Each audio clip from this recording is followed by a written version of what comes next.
GAROWE, Somalia. At a glance, the desert locusts in this arid patch of northern Somalia look less ominous than the billion-member swarms infesting East Africa in the worst outbreak some places have seen in 70 years.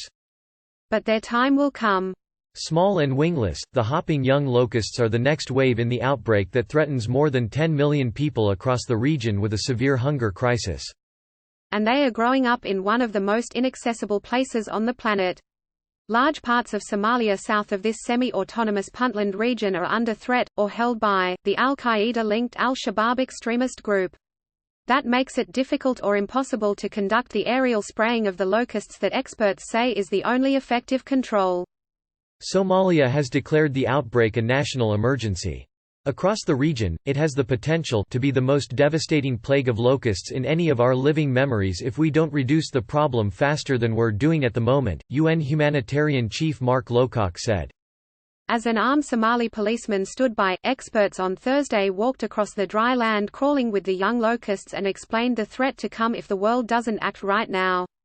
The world needs to know this is where it all begins, said Alberto Trio Barca, a spokesman for the UN Food and Agriculture Organization. In the next 3 or 4 weeks, these nymphs, as we call them, will develop wings. Then they are expected to set off for neighboring Kenya and Ethiopia, where a handful of planes spraying pesticide can only do so much if such swarms keep arriving. Climate experts have pointed to unusually heavy rains, aided by a powerful cyclone off Somalia in December, as a major factor in the outbreak. The locusts were carried in by the storm's winds from the Arabian Peninsula and parts beyond, and now they are feeding on Somalia's fresh vegetation.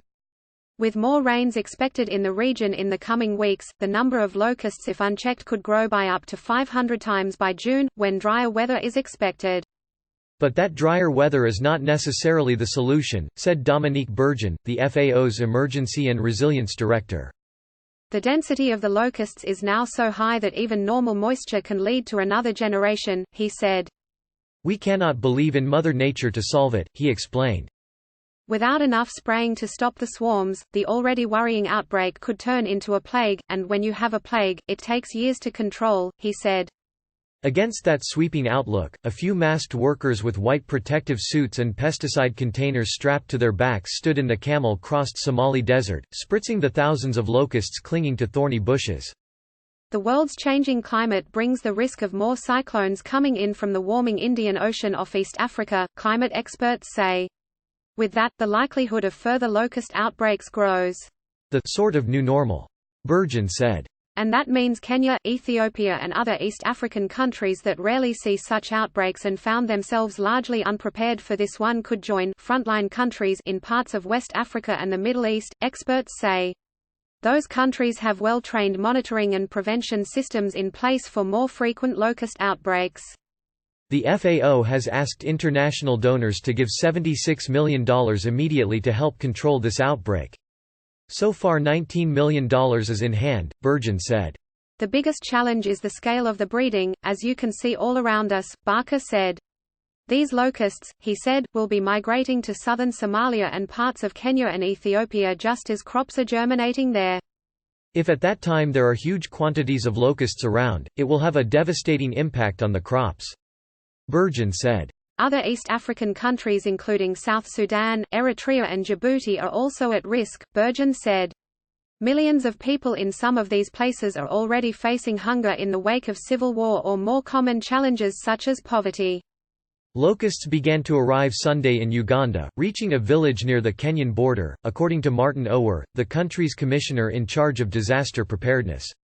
The swarm spotted in Amudat district was certainly big, and the Prime Minister was expected to lead an evening emergency meeting on Uganda's first major locust outbreak since the 1960s, Ower said.